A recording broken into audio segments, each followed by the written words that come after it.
Hola a todos y todas, mi nombre es Danitza Pérez Cáceres y voy a ser su relatora en este segundo módulo sobre actividad física, deporte y juego para la inclusión, con foco en particular en mujeres. Esta sesión va a estar estructurada de la siguiente manera. Vamos a mirar en primer lugar la normativa internacional y los deberes del Estado desde un foco de derecho internacional de los derechos humanos, cómo hay una bajada a partir de ello de algunas normas nacionales que recogen dimensiones particulares en relación a las mujeres y el deporte.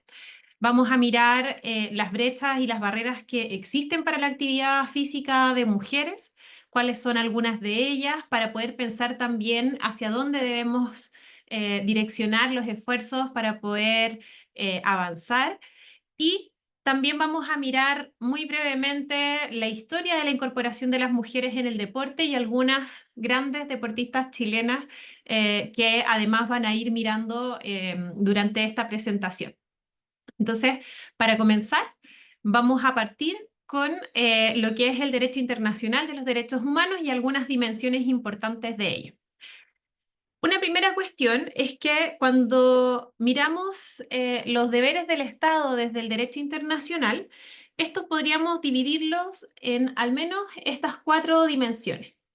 Por una parte está el deber de respetar, vamos a tener también el deber de proteger, el de garantizar y finalmente el de promover. Como ustedes pueden ver en cada una de estas descripciones, podemos mirar algunos ejemplos de lo que implica para el Estado avanzar en estas materias. Por ejemplo, cuando se trata de este primer deber, que es el de respetar, el foco está puesto en no impedir, en no limitar el acceso o la realización de algún derecho. El Estado, en ese sentido, tiene que abstenerse de cualquier actividad, y el Estado, cuando decimos el Estado, nos referimos al Estado en cuanto institución, como también a agentes estatales, personas que cumplen una función pública en representación del Estado, que no pueden entonces generar ningún tipo de acción que limite el acceso a la realización de ciertos derechos. En segundo lugar, tenemos el deber de proteger. Acá el foco está puesto en cuidar por parte del Estado que ni las personas ni las organizaciones priven a nadie del acceso a los derechos. Acá es importante mirar que, así como teníamos este deber de respetar, donde el Estado no debe realizar ninguna acción que limite, cuando se habla de proteger, acá está, por una parte, pensando en los deberes del Estado en cuanto tal, pero también en que las personas particulares ni los organismos puedan privar el acceso a los derechos de otros y otras. En tercer lugar, tenemos el deber de garantizar. Y acá lo que se busca es poder generar efectivamente condiciones para el ejercicio y la protección de los derechos. Ya no basta solamente con abstenerse de realizar alguna acción que vaya a entorpecer el ejercicio de un derecho, sino que acá estamos mirando que en realidad se creen condiciones para que las personas puedan acceder o realizar ciertos derechos. En este caso, si estamos pensando en una vida sana, en el deporte, que se generen condiciones para ello y que en el fondo permitan la protección de estos derechos. Y en cuarto lugar, tenemos el deber de promover. Acá el foco de la acción del Estado está orientada a difundir sobre derechos, a difundir cuáles son los derechos humanos para que la ciudadanía efectivamente informada pueda no solo ejercerlos, sino también exigir su cumplimiento. Parte importante de los deberes del Estado en materia de derechos humanos, entonces, van a estar orientados por estos cuatro grandes pilares: el deber de respetar, proteger, garantizar y también promover. Eso nos lleva entonces a una importante cantidad de normativa internacional y algunos deberes específicos del Estado que van orientados hacia el ejercicio de los derechos humanos, pero también en particular con foco en deporte. Yo acá les pongo algunas de las normativas que están directamente relacionadas con las personas y el ejercicio de las actividades deportivas. Y algunas de ellos también van a estar linkeadas en el sentido de que tienen algunos principios transversales como el principio de no discriminación. Entonces tenemos, por ejemplo, la Declaración Universal de Derechos Humanos, el Pacto Internacional de Derechos Civiles y Políticos, el Pacto de Derechos Económicos, Sociales y Culturales, la Convención CEDAW, que es conocida con ese nombre, pero tiene un nombre mucho más largo, que es la eliminación de todas las formas de discriminación contra la mujer. Tenemos el Convenio 111 de la OIT sobre discriminación en el empleo y la ocupación, la Convención Interamericana para Prevenir, Sancionar y Erradicar la Violencia, que también se conoce con el nombre de Convención Belén do Pará, en atención al lugar donde efectivamente se firmó, y el Convenio 190 de la OIT sobre violencia y acoso en el ámbito del trabajo. Entonces, acá tenemos algunos ejemplos de normas que van orientadas precisamente a el desarrollo de o actividad física o deporte o el ejercicio no discriminatorio de ciertos derechos. Ahora, dentro del estatus del derecho internacional, tanto organismos estatales como organismos del derecho internacional han tenido diversas aproximaciones a la incorporación de las mujeres al mundo del deporte. Por ejemplo, a finales del año 2003, la Asamblea General de Naciones Unidas adoptó una resolución sobre la labor del deporte como un medio para promocionar la salud, la educación, el desarrollo y la paz. Vemos que ahí hay 4 dimensiones que están orientadas precisamente a cómo se vincula el deporte con ella. Luego, el año 2005 fue proclamado el Año Internacional del Deporte y la Educación Física. Y en ese caso se precisó que las Naciones Unidas acuden al mundo del deporte en búsqueda de ayuda en la lucha por la paz y el empeño por alcanzar los objetivos de desarrollo de milenio. UNICEF, por su parte, también ha creado el concepto de deporte para el desarrollo, entendiendo al deporte como una herramienta programática que ayuda a lograr objetivos en salud, en educación, en igualdad de género y protección del desarrollo de los niños y niñas, como también un instrumento eficaz para poder mejorar las condiciones de vida tanto de ellos como de sus familias o de las comunidades. Y el año 2015, la Asamblea General de Naciones Unidas aprobó la Agenda 2030 para el Desarrollo Sostenible, que contiene una cantidad de 17 objetivos de desarrollo que está pensando en los países en general y que tiene varias dimensiones. Si ustedes buscan la Agenda 2030, van a encontrar 17 objetivos de desarrollo que van orientados, por ejemplo, salud, educación, equidad de género, etcétera.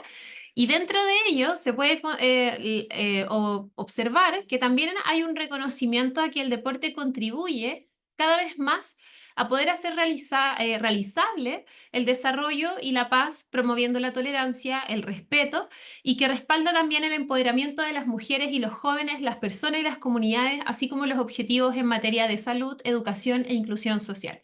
Entonces, desde el mundo internacional, la forma en la que el deporte y la actividad física se vincula con otros objetivos de desarrollo, como por ejemplo, en este caso, la paz, la equidad de género, la inclusión social o derechamente la salud o la educación, ha sido un componente que viene hace muchos años y que se ha ido replicando a través de distintos organismos internacionales.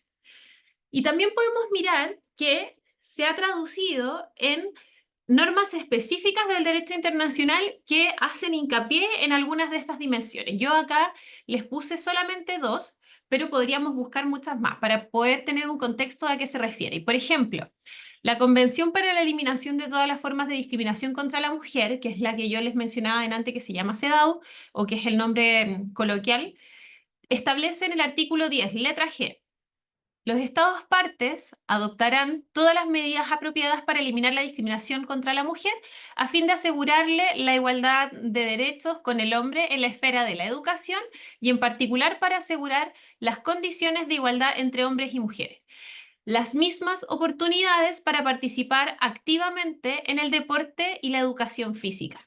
Acá se hace una mención específica a la necesidad, ¿verdad?, de tomar acciones para la igualdad entre hombres y mujeres, en particular en esta dimensión, ¿verdad?, la de el deporte y la actividad física. Y el artículo 13, letra C, establece que los Estados partes adoptarán todas las medidas apropiadas para eliminar la discriminación contra la mujer en otras esferas de la vida económica y social, para asegurar las condiciones de igualdad, ¿verdad? Replica un poco lo que estábamos diciendo recién y establece en la letra C el derecho a participar en actividades de esparcimiento, deportes y en todo aspecto de la vida cultural. Entonces, el hecho de que la CEDAW, este documento internacional vinculado específicamente a igualdad y no discriminación, haga menciones específicas en relación al deporte, nos habla de un diagnóstico común que se establece en el marco internacional, donde no solamente se reconoce la potencialidad del deporte, sino también la discriminación de la mujer dentro de la esfera deportiva.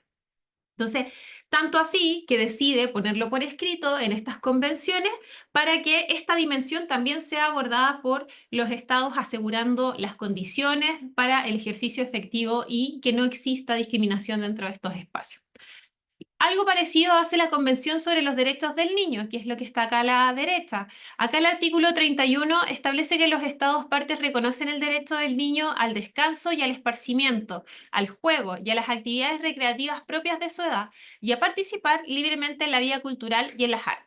El número 2 señala que los Estados partes respetarán y promoverán el derecho del niño a participar plenamente en la vida cultural y artística y proporcionarán oportunidades apropiadas en condiciones de igualdad de participar en la vida cultural, artística, recreativa o de esparcimiento.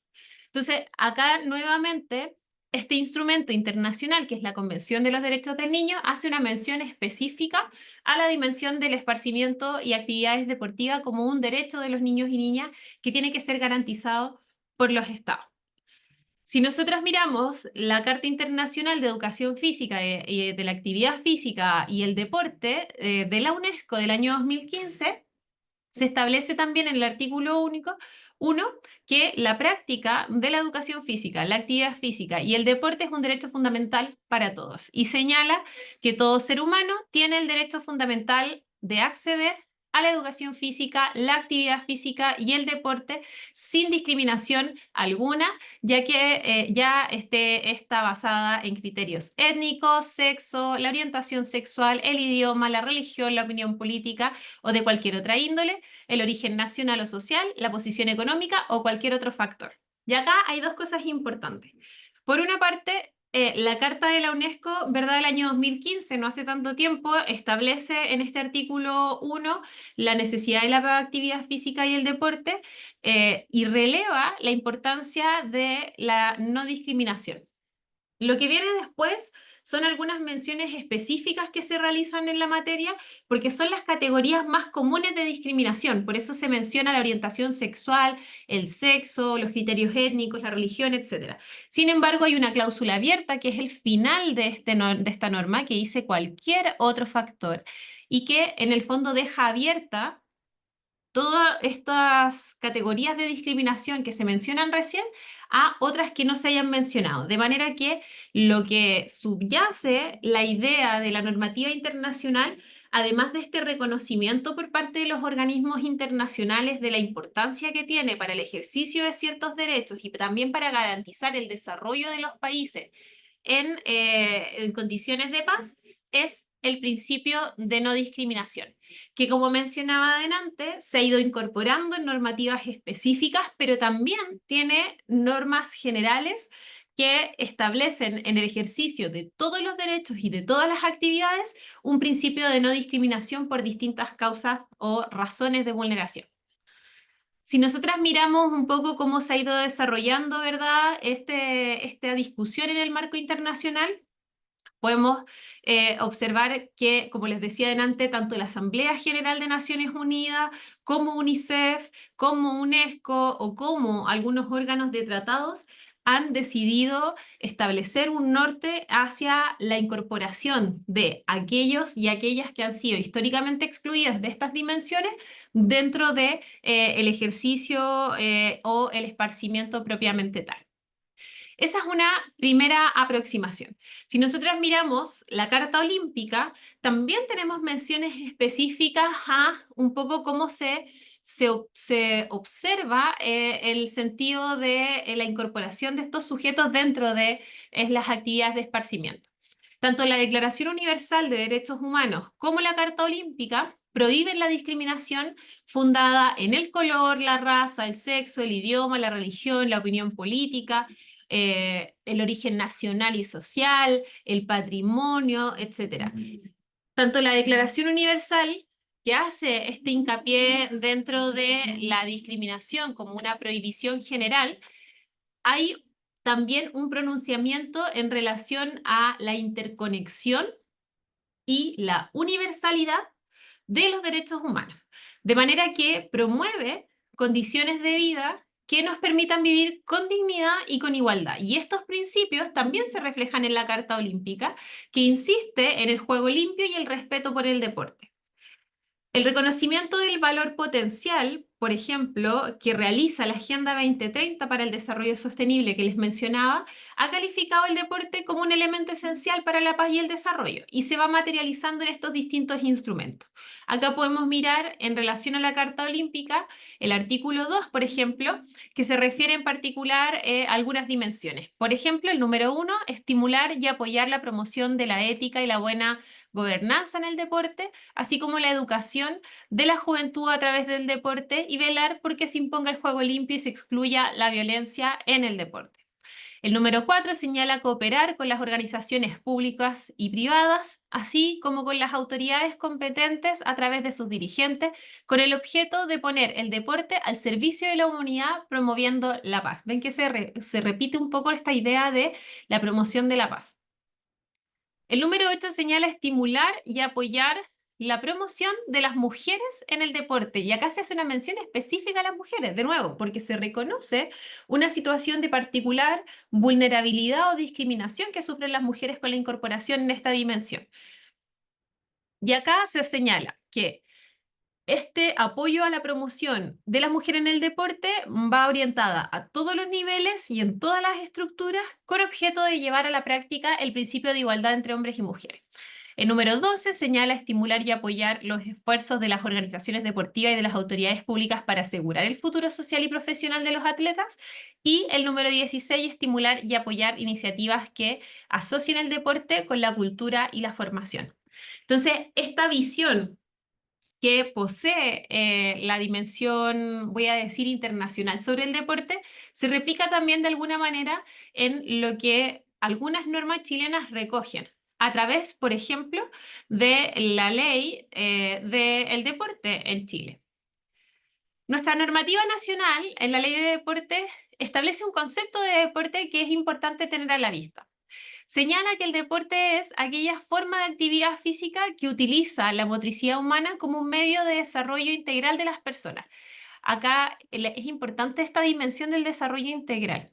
Y cualquier manifestación educativo-física, general o especial, realizada a través de la participación masiva orientada a la integración social, al desarrollo comunitario, al cuidado o recuperación de la salud y a la recreación, como asimismo aquella práctica de las formas de actividad deportiva o recreacional que utilizan la competición o espectáculo como su medio fundamental de expresión social y que se organiza bajo condiciones reglamentadas buscando los máximos estándares de rendimiento. Este es el artículo 1 de la ley del deporte.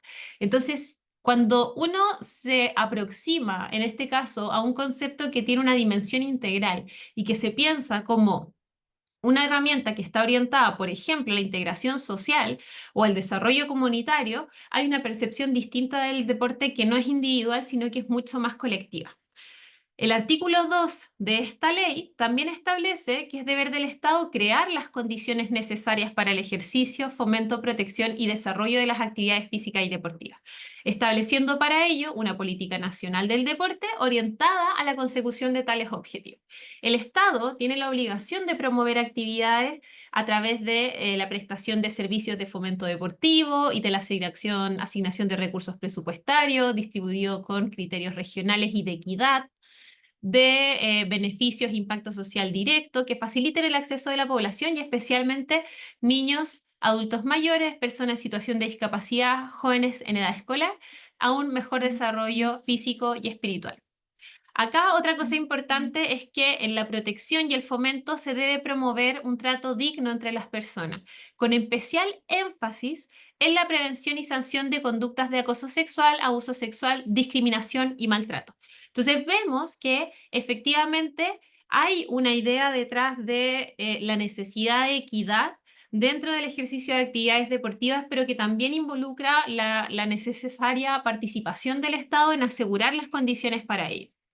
Lo que subyace respecto de ello es que en todo el ámbito del deporte y se incluya necesariamente también en el ámbito extra competitivo a quienes practican dentro de esta actividad una serie de principios que van a estar ligados por el principio de no discriminación. Dicho lo anterior, veamos algunas cifras en relación a las barreras y brechas para el ejercicio de actividades deportivas. Esta información es parte de un informe del Ministerio del Deporte de julio del año 2020, donde se ven algunas brechas específicas. Yo elegí al menos 3 para poder mostrarles cómo se observa esto desde las políticas públicas que finalmente es el Estado quien ejecuta. Este gráfico establece la variable de sexo y refleja la gran diferencia que existe entre hombres y mujeres al momento de ser consultados sobre la práctica de actividad física y deporte. Los hombres encuestados que declaran realizar algún tipo de actividad física o deporte representan al 74,2%, mientras que las mujeres que declaran realizar algún tipo de actividad física o deporte alcanza solo el 25,8%. O sea, dentro de los sujetos que son activos en términos deportivos, hay una brecha importante entre hombres y mujeres que son representados por azul y rojo respectivamente. Luego, en este gráfico se exponen las diferencias a la distribución por género. Acá se aprecia que la inactividad se concentra en el género femenino, mientras que los activos presentan un mayor porcentaje de género masculino. Si nosotros miramos acá, entre inactivos y activos, efectivamente, siendo el rojo los hombres, tenemos más hombres activos que mujeres, y en cuanto a inactivos, tenemos más mujeres que hombres. En lo que es parcialmente activo, también supera los varones a las mujeres. Entonces, hay y todo esto se realiza en base a la declaración, son encuestas que se realizan para poder tener estos datos. Pero si se fijan, acá la población, a diferencia del gráfico anterior, está dentro del rango de los 5 a los 17 años. Y en este gráfico, la pregunta respecto a quién realiza actividad física en tu grupo familiar, pensando en cómo se proyectan las representaciones familiares dentro de estos espacios y pueden ser un incentivo importante para el ejercicio de actividad física. Las figuras de quienes realizan mayor deporte, primero que todo lo que hay que decir es que el ninguno, es decir, ningún sujeto de tu grupo familiar realiza actividad física, es quien se lleva, ¿verdad?, la delantera en términos estadísticos. Luego tenemos hermanos o hermanas, padres, ahí me salté acá, y finalmente la madre. En ese sentido, acá hay de nuevo una variable importante en relación a personas que no realizan actividad física y por lo tanto representan o más bien no tienen una figura representativa respecto de la aproximación con el deporte, pero que luego las madres son las que quedan en el último lugar. Entonces, vemos que hay varias cifras importantes en relación a cómo se aproximan las personas respecto del deporte, especialmente cuando medimos hombres y mujeres independiente del rango etario en el que estemos trabajando. También hay otros estudios, como el estudio Activa, que trata de medir el nivel de práctica de deporte y actividad física. Este informe es del año 2023, es de octubre de ese año, y algunas cifras que me parecieron interesantes para poder mirar un poco cuáles son las brechas existentes en nuestro país, es que se señala, por ejemplo, que el 46,6% de la población mayor de 18 declara realizar algún tipo de actividad física y el 53,4% dice no hacer ningún deporte. Luego, el 52,3% de los hombres encuestados indicó realizar actividad física y en el caso de las mujeres alcanza un 41,1% de las mujeres que realiza algún tipo de actividad o deporte. Entre quienes realizan deporte o realizan alguna actividad, la frecuencia promedio alcanza 9 veces al mes. Esa es la cantidad promedio de actividades que se realizan dentro de un mes para quienes dijeron que efectivamente realizaban algún tipo de actividad física. Y el 43,6% de los hombres dijo hacer deporte 2 a 3 veces por semana. En el caso de las mujeres, la cifra se eleva al 49,88 o 89%. El 46% de los hombres encuestados dice sentirse muy saludable. Las mujeres, en ese caso, tienen una baja considerable que alcanza solo un 29,4% en relación a mi propia percepción de qué tan saludable me siento. Entonces, acá de nuevo se revela que existen ciertas brechas. Y por lo tanto, cabe preguntarse, bueno, ¿qué hay detrás de estas brechas? ¿Qué es lo que hace que efectivamente haya una menor aproximación de las mujeres al deporte y la actividad física y al mismo tiempo, entre quienes la realizan efectivamente, sigamos teniendo un porcentaje menor en algunas de estas dimensiones? Y acá hay varias razones cuestiones que podrían ir mirando sobre los desafíos necesarios para abordar en términos de aproximación a las actividades físicas o al deporte. Por una parte, podemos mirar, hay ciertas condiciones estructurales, ¿verdad?, que son un desincentivo para la incorporación de las mujeres al deporte, como la necesidad de contratos dignos, que hayan efectivamente recursos o mecanismos de acción frente al acoso y la violencia en los espacios deportivos. Esto es bien importante porque se convierten en brechas específicas en la medida en que las mujeres que realizan alguna actividad deportiva, y ahora estoy pensando en términos más profesionales, la necesidad de tener condiciones estructurales, como por ejemplo un contrato, que por ejemplo en caso de alguna actividad deportiva que incluya uniforme, este venga proporcionado por la entidad que va a apoyar en el desarrollo deportivo, que haya efectivamente recursos disponibles para ello, son finalmente barreras de exclusión para esta decisión. Y probablemente en el último tiempo el espacio donde ha surgido con mayor claridad toda esta problemática tiene que ver con el mundo del fútbol, ¿verdad? Y las diferencias que existen entre las mujeres futbolistas y los hombres futbolistas, tanto en términos de recurso, pago, visibilidad y una serie de cuestiones. Esto podríamos retomarlo en unos minutos más. Pero además esto se cruza con otras cuestiones también, como por ejemplo los estándares éticos que existan para la realización de la actividad física, los estereotipos y el lenguaje y la comunicación no sexista como una dimensión importante de implementar. Cuando se estudia la aproximación de las mujeres a la actividad deportiva, hay un porcentaje importante que la vinculación va orientada más bien a la creación de ciertos estereotipos de belleza y a la posibilidad de, digamos, cumplir con una corporalidad o físicamente parecer o verse lo más hegemónicos posible. Cuando digo hegemónico me refiero a ideales de belleza donde efectivamente el deporte no cumple un rol para estas personas de realizar actividad física en tanto me siento saludable, sino que más bien como el deporte como un medio para lograr un fin específico que es ideales de belleza en particular. Y que por lo tanto, como van a estar marcados por los 5 en estereotipos, punto. ciertos deportes que se realizan y otros que no. Por ejemplo, hay mucho mito en relación a cómo ciertos deportes transforman los cuerpos de las mujeres a cuerpos que son menos atractivos y que por lo tanto las mujeres deciden no participar en masa como si lo realizan para ciertas otras actividades deportivas. En términos de dónde o cómo realizo actividad deportiva, el acoso y la violencia dentro de estos espacios, por supuesto que es un desincentivo y en ese sentido incluso el uso del espacio público puede estar fuertemente mediado por la seguridad que las mujeres sienten para, por ejemplo, ir a una plaza y realizar actividad física sola.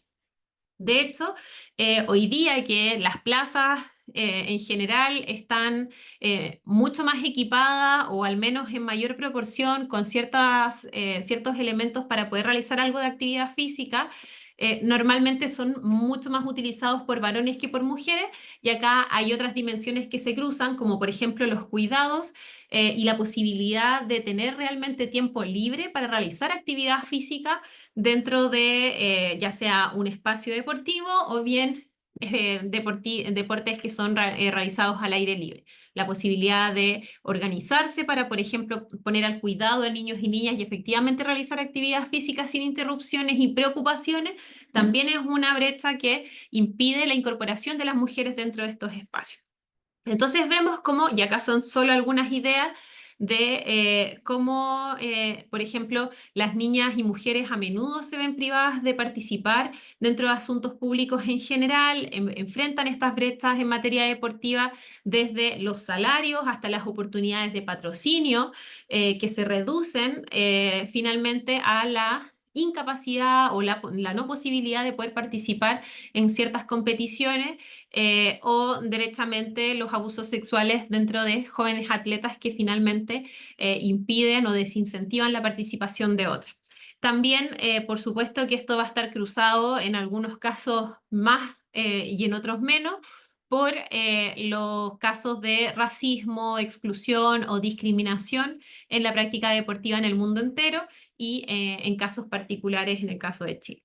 Entonces, dentro de estas barreras y por qué llegamos un poco a discutir sobre cuáles podrían ser las razones que están detrás de las brechas que veíamos en los datos anteriores, van orientadas a algunas de estas cosas, ¿verdad?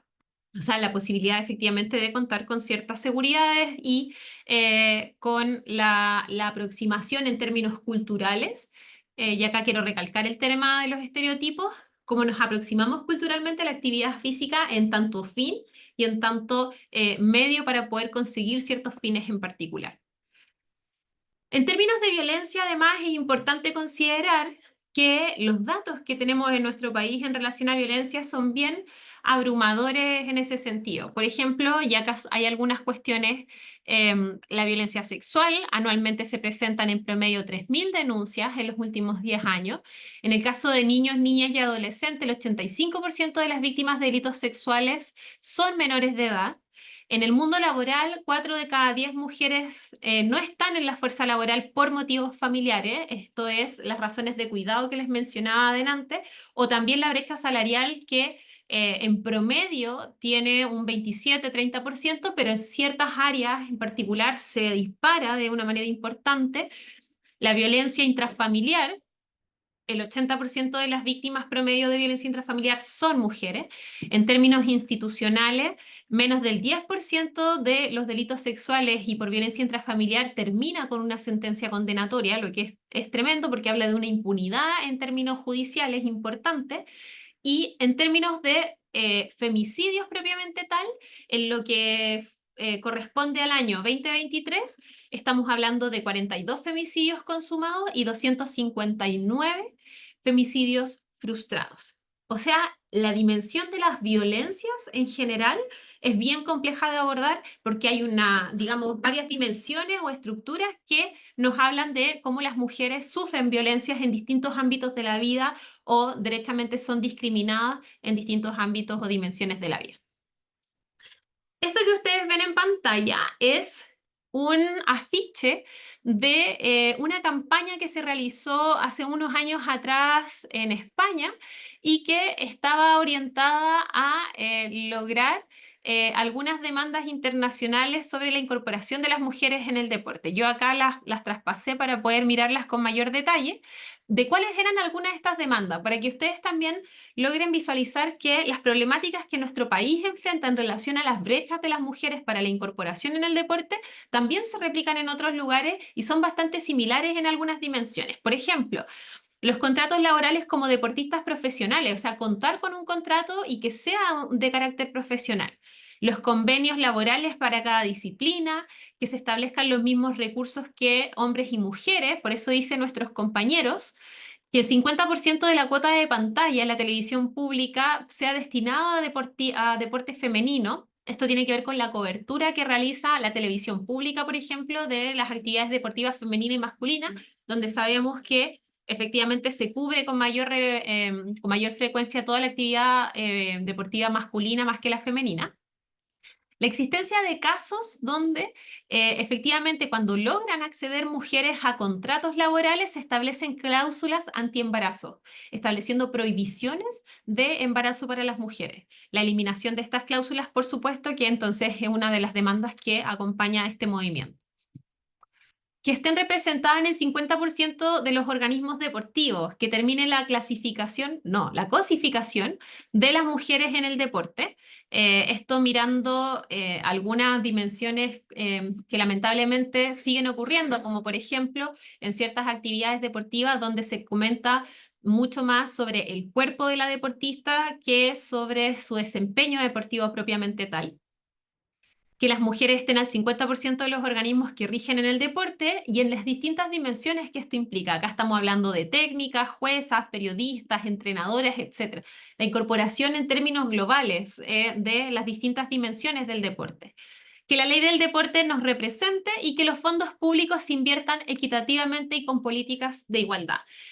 Este llamado, que se llamaba Nosotras Paramos y que fue para un 8 de marzo hace varios años atrás, hablaba de este manifiesto donde si nosotros lo trasladamos a Chile nos vamos a dar cuenta que se parecen a muchas de las demandas que las mujeres en el mundo deportivo han levantado también en nuestro país. Y en ese sentido, de nuevo, les reitero esta idea de mirar un poco cómo hay una aproximación a ciertas demandas que son internacionales y que buscan finalmente la visibilidad y la incorporación de las mujeres.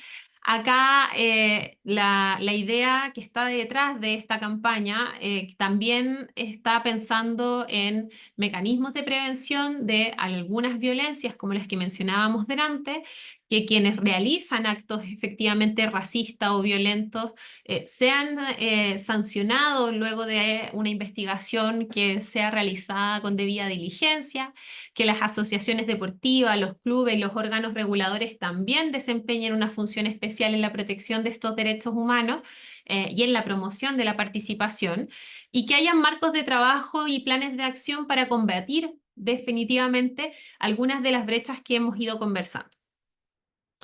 Entonces, dicho lo anterior, miremos ahora, bueno, cómo ha sido brevemente la incorporación de las mujeres en el mundo deportivo. Acá, esta es una pequeña línea de tiempo que nos va contando un poco cómo desde la antigüedad el deporte ha sido primero una parte integral, ¿verdad?, de la humanidad. Por ejemplo, en Egipto hace más de 3.000 años se practicaba atletismo, en Asia surgieron las artes marciales como el kung fu y el jiu-jitsu, y estaban las mujeres en general excluidas de toda actividad deportiva, salvo algunas excepciones particulares. Por ejemplo, las mujeres en Esparta que practicaban gimnasia y atletismo, que son una excepción, pero que además relacionan de alguna manera ciertos deportes con ciertas actividades en particular. De ahí, si nosotros miramos Grecia y los Juegos Olímpicos, el verdadero auge de los deportes ocurre en Grecia. Acá estamos hablando en el año 776 a.C., se organizan los primeros Juegos Olímpicos, donde también se realizan algunas actividades particulares como boxeo, lucha de lanzamiento de jabalina, bala y disco, carreras, etcétera, pero la participación de las mujeres no está permitida, reflejando que también la percepción de la época sobre la capacidad de las mujeres está limitada a ciertas actividades y no a actividades principalmente de fuerza. Entonces, hay ciertas aproximaciones, por ejemplo, en el caso de la Edad Media, posteriormente, donde solo las mujeres de alta sociedad practican ciertos deportes, como la caza o la equitación, o en el siglo XIX, donde aparecen nuevos deportes con mayor relevancia. También son, en este caso, las mujeres relegadas a actividades que sean digamos, menos exigentes físicamente. Entonces, la cuestión de la fuerza, y ahí de nuevo recurro a los estereotipos y los roles de género, va, ¿verdad?, demostrando un poco cómo se posicionan respecto de la participación de las mujeres. A partir de ello, y pensando ya en las primeras protestas y algunos avances, en 1896 los primeros Juegos Olímpicos modernos excluyeron a las mujeres. Alice Milland fundó la Federación de la Sociedad Femenina, organizando los primeros Juegos Mundiales Femeninos en 1922, desafiando la exclusión de las mujeres en los deportes competitivos.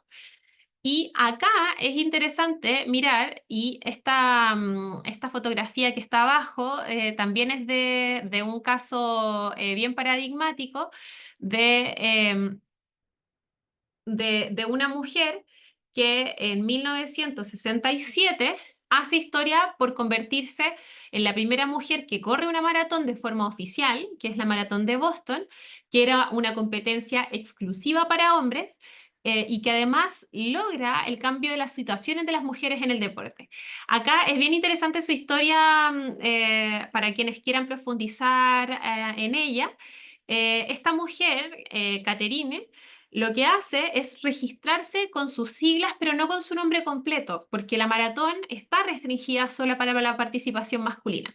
Entonces llega el día de la competencia, espera en el fondo que esta comienza y cuando comienza, ella entra corriendo. O sea, está dentro de la competición, en la línea de salida, ocurre el pistolazo y ella comienza a correr. Y cuando la organización de la maratón se da cuenta de que está participando una mujer, la intenta detener y de hecho por eso es tan interesante esta fotografía porque refleja precisamente ese momento donde a ella la tratan de detener una y otra vez y ella decide seguir corriendo porque en este caso ella tenía la convicción de que tenía que terminar esa tarea y luego logra completar la maratón gracias ya no solamente a su convicción, sino también al apoyo de su propio entrenador, de su pareja y de otros corredores que le van haciendo el espacio para que ella pueda seguir corriendo.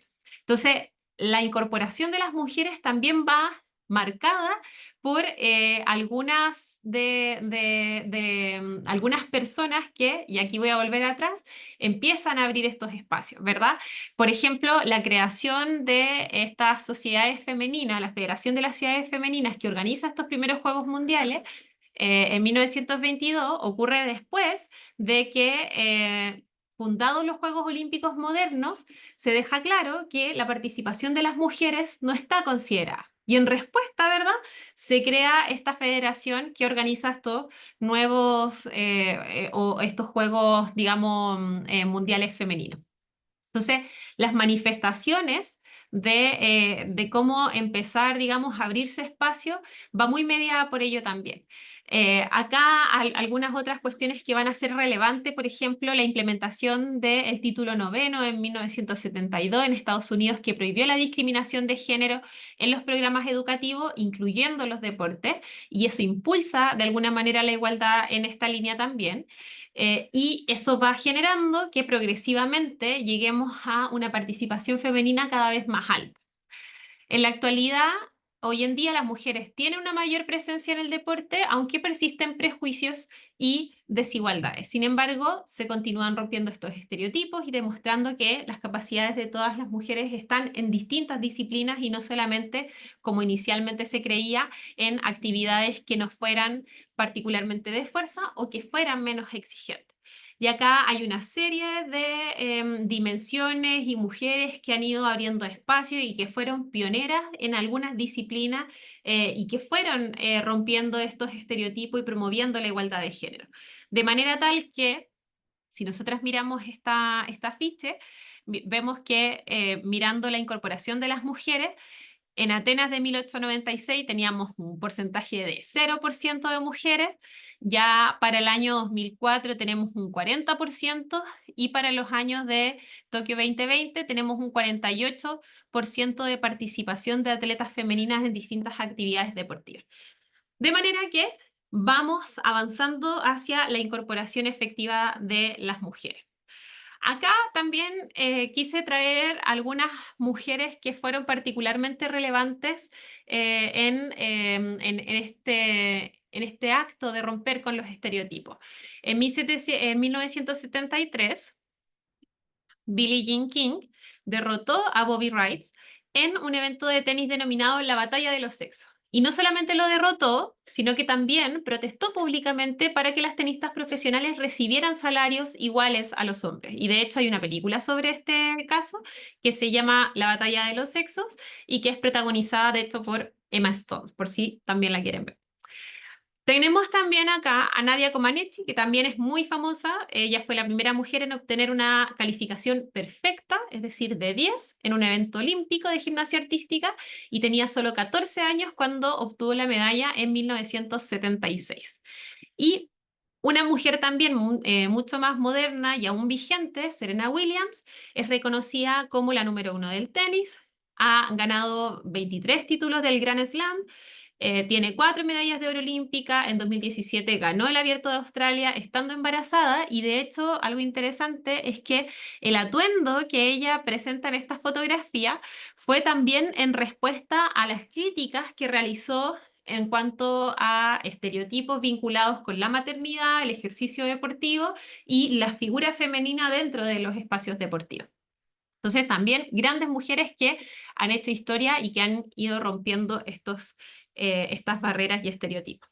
Y finalmente, a partir de esta línea de tiempo, quería dejarles aquí un pequeño recorrido sobre algunas mujeres que en distintas disciplinas han ido abriendo caminos y mostrando los avances en algunas disciplinas. Acá podemos mirar tenis, podemos mirar atletismo, podemos ver ajedrez. Hay algunos nombres que seguramente a ustedes les van a ser más conocidos que otros, pero que finalmente van mostrando cómo podemos ir avanzando en la apertura de las mujeres en el mundo femenino. Acá seguimos desde 1971, tenemos también esgrimistas, tenis de mesa, maratonistas. Hoy día Erika Olivera es parlamentaria en el Congreso Nacional. Tenemos tiro al arco, bogadora, taekwondo, golf, natación, triatlón, etcétera. Hay una serie de dimensiones que hoy día podemos ver con algunos nombres que todavía están vigentes o que son mujeres que han hecho historia y que por eso también se han hecho muy conocidas.